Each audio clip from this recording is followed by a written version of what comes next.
ठाणे महानगरपालिकेचा अर्थसंकल्प 6,000 कोटींचा टप्पा पार करणार.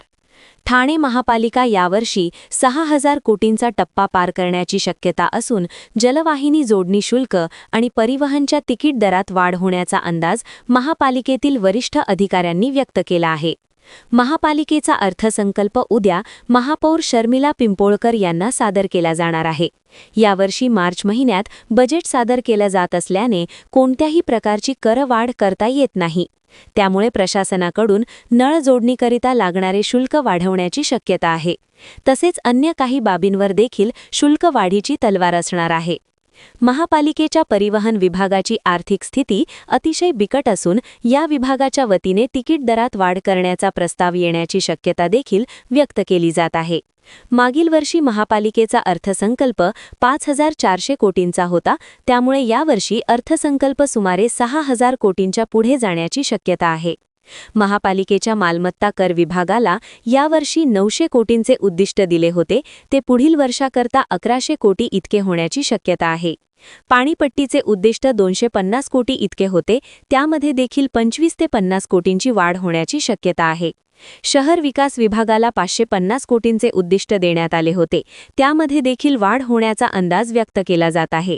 अग्निशमन, जाहिरात, त्याचबरोबर महापालिका कर्ज रोखे इत्यादी स्रोतांचे उद्दिष्ट वाढवून महापालिकेचा अर्थसंकल्प सुमारे 6,000 कोटींचा टप्पा ओलांडणार असल्याचा अंदाज व्यक्त केला जात आहे. त्यामुळे उद्या महापालिका आयुक्त ठाणेकरांना नवीन कोणत्या नागरी सुविधा देतात याकडे सर्वांचे लक्ष लागले आहे. ब्युरो रिपोर्ट, जनादेश.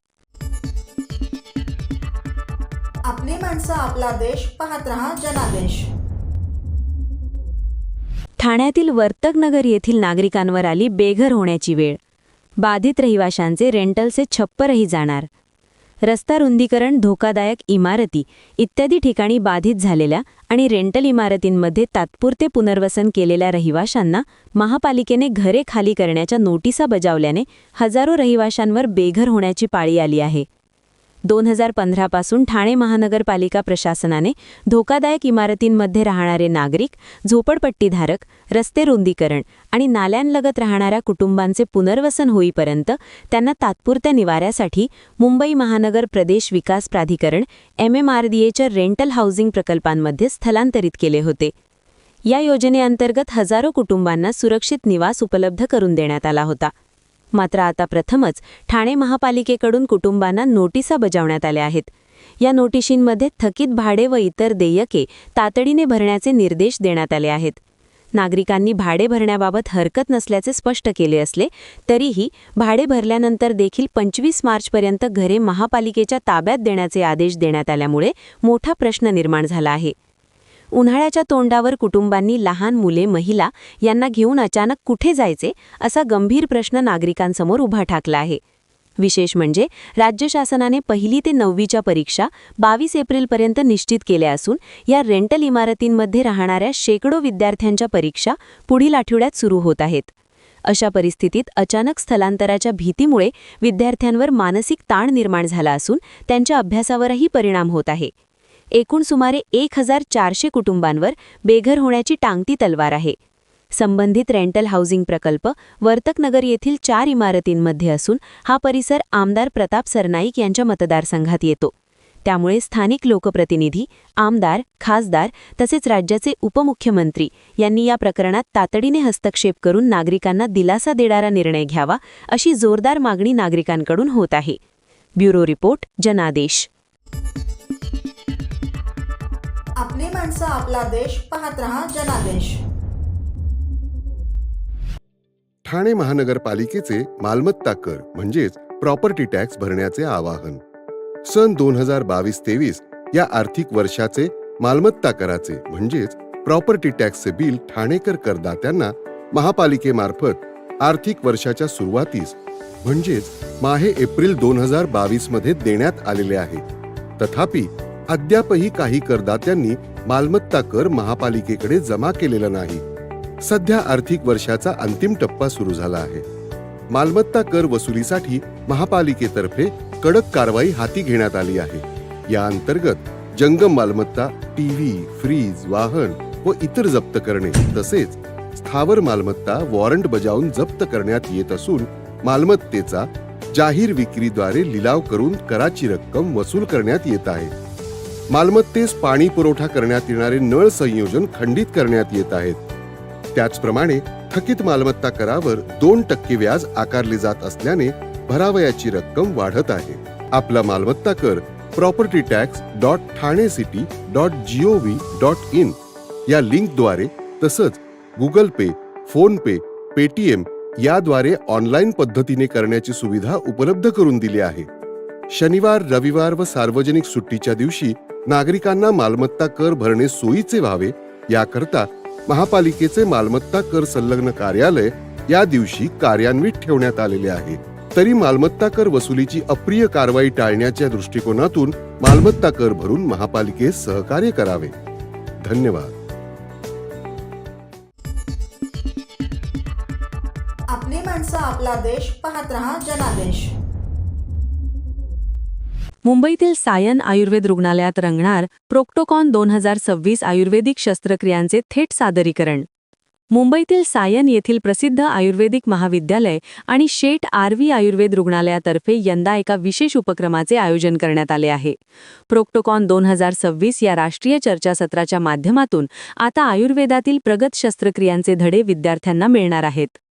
मुंबईतील सायन परिसरात 1954 पासून रुग्णसेवेत कार्यरत असलेले आयुर्विद्या प्रसारक मंडळाचे आयुर्वेद महाविद्यालय आणि शेठ आरव्ही आयुर्वेद रुग्णालय आता एका नव्या पर्वासाठी सज्ज झाले आहे. रुग्णालयाच्या शल्यतंत्र विभागातर्फे 23 आणि 24 मार्च 2026 रोजी प्रोक्टोकॉन 2026 या 2 दिवसीय राष्ट्रीय चर्चासत्राचे आणि थेट शस्त्रक्रिया कार्यशाळेचे आयोजन करण्यात आले आहे. या रुग्णालयाच्या इतिहासात पहिल्यांदाच अशा प्रकारे लाईव्ह शस्त्रक्रियांचे प्रात्यक्षिक दाखवले जाणार आहे. या कार्यशाळेसाठी देशभरातून विद्यार्थी, शिक्षक आणि नामवंत डॉक्टरांनी आपली उपस्थिती नोंदवली आहे. तसेच राष्ट्रीय चर्चासत्रासाठी 150हून अधिक विद्यार्थ्यांनी नोंदणी केली आहे. 23 मार्च 2026 रोजी सकाळी आयुर्वेद प्रसारक मंडळाचे सचिव डॉक्टर आशानंद सावंत यांच्या हस्ते या महत्त्वपूर्ण उपक्रमाचे दिमाखात उद्घाटन करण्यात आले. या प्रसंगी आयुर्वेदिक महाविद्यालयाचे प्राचार्य डॉक्टर रवी मोरे माध्यमांशी बोलताना म्हणाले, तर आत्ता ऑपरेशन थिएटरचं उद्घाटन झालेलं आहे, तर त्याबद्दल तुम्ही काय सांगाल? आयुर्वेद प्रसारक मंडळ संचलित सेठ आयुर्वेद महाविद्यालय आणि सेठ आरव्ही आयुर्वेद हॉस्पिटल हे 1954 पासून या ठिकाणी सायन या ठिकाणी कार्यरत आहे. आणि या हॉस्पिटलमध्ये शल्यतंत्र म्हणजे सर्जरी डिपार्टमेंट सुसज्ज असं ऑपरेशन थिएटर त्याच्या अंतर्गत आहे. आणि या ठिकाणी वेगवेगळ्या प्रकारचे ऑपरेशन्स हे नित्यनेमाने केले जातात. त्याचाच एक भाग म्हणून ॲनरोटल सर्जरी यामध्ये प्रोक्टोकॉन 2026 हा राष्ट्रीय परिसंवाद आणि live surgical demonstration hands on training अशा प्रकारचा कार्यक्रम पहिल्यांदाच शल्यतंत्र डिपार्टमेंटतर्फे आपण या ठिकाणी सुरू केलेला आहे. आणि या लाईव्ह सर्जिकल हँड्स ऑन ट्रेनिंगसाठी देशभरातून अध्यापक, टीचर्स फॅकल्टी आलेले आहेत. त्याचप्रमाणे उद्या या संदर्भातला नॅशनल सेमिनारचं सुद्धा आयोजन केलेलं आहे. त्या सेमिनारला जवळजवळ 150च्या वरती विद्यार्थ्यांनी देशभरातून नोंद केलेली आहे, रजिस्टर झालेले आहेत. आणि आजच्या दिवशी आमच्या संस्थेचे सचिव डॉक्टर आशानंद सावंत सर यांच्या हस्ते आजच्या या लाईव्ह ट्रेनिंग वर्कशॉपचं उद्घाटन झालेलं आहे सकाळी. त्यानिमित्ताने आज 10 केसेसचं live surgical demonstration hands on training होणार आहे. त्याची सुरुवात आताच ऑपरेशन थिएटरमध्ये सुरू झालेली आहे. आणि आयुर्वेदाच्या विद्यार्थ्यांना स्पेसिफिक या विषयाचं हँड्स ऑन ट्रेनिंग प्रॅक्टिकल त्यांना करता यावं, म्हणजे पेशंटवरती ऑपरेशन करता यावं त्या दृष्टिकोनातून वेगवेगळ्या या महाविद्यालयातील अध्यापकांना आम्ही ट्रेनिंग आज देणार आहोत. ही सुरुवात आहे. यानंतर दर 6 महिन्यानंतर अशा प्रकारचा लाईव्ह सर्जिकल वर्कशॉप या ठिकाणी नित्यनेमाने अधिक संख्येने सुरू होणार आहे. आजच्या या दिवशी मी शल्यतंत्र डिपार्टमेंटचे विभाग प्रमुख डॉक्टर शिला पवार मॅडम, तसेच मयूर पावसकर, छत्रपती महाले मॅडम यांना शुभेच्छा देतो की त्यांनी चांगल्या प्रकारे उत्तम नियोजन आणि प्लॅनिंग करून हा कार्यक्रम यशस्वीपणे कसा पार पाडता येईल याविषयी त्यांनी आत्मविश्वासाने पुढे गेलेले आहेत आणि हा कार्यक्रम आज घडून आलेला आहे. उद्यासुद्धा चांगल्या प्रकारे घडून येईल याविषयी मला संशय नाही आहे, आत्मविश्वास आहे. त्यांना या शुभेच्छा. आणि या उपक्रमामध्ये कोणकोणत्या गोष्टींचा समावेश असेल थोडक्यात सांगू शकाल? आजच्या या लाईव्ह सर्जिकल डेमॉन्स्ट्रेशनमध्ये जे अनरोक्टल डिसऑर्डर्स आहेत, म्हणजे जे गुदगत विकार ज्याला आपण म्हणतो पाईल्स, फिस्टुला, बगंदर आणि फिशर अशा प्रकारचे इतर सुद्धा आजार जे या अंतर्गत येतात, त्या आजाराचं 2 प्रकारे त्याच्यामध्ये चिकित्सा केली जाते. एक तर मेडिकल ट्रीटमेंट आणि दुसरी सर्जिकल ट्रीटमेंट.